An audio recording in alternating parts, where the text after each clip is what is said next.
The Ministry of Health has yet again called on Kenyans to avoid stigmatizing coronavirus patients, but rather welcome them back home once they recover. The numbers of the people tested. According to the Chief Administrative Secretary, Dr. Rashid Aman, stigma could reverse all the gains made in ensuring the disease is eradicated.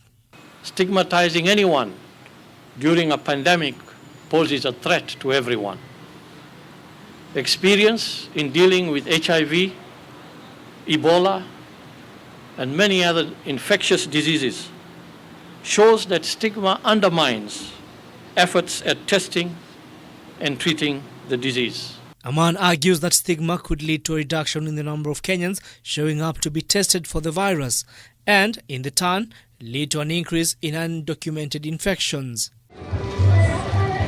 Slum areas such as Kibra continue to pose a challenge in eradicating the spread of the virus within the crowded informal settlement that today recorded the highest number of infection in an area. The ministry continues to caution the public against complacency in adhering to guidelines, warning that the worst days are coming when the number of infection could spike uncontrollably. Our epidemiological curve is rising sharply in many of our regions, implying that going forward, we are likely to record increasing numbers of positives and more people requiring clinical management.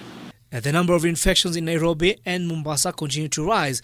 If you look at the first 8 days of June,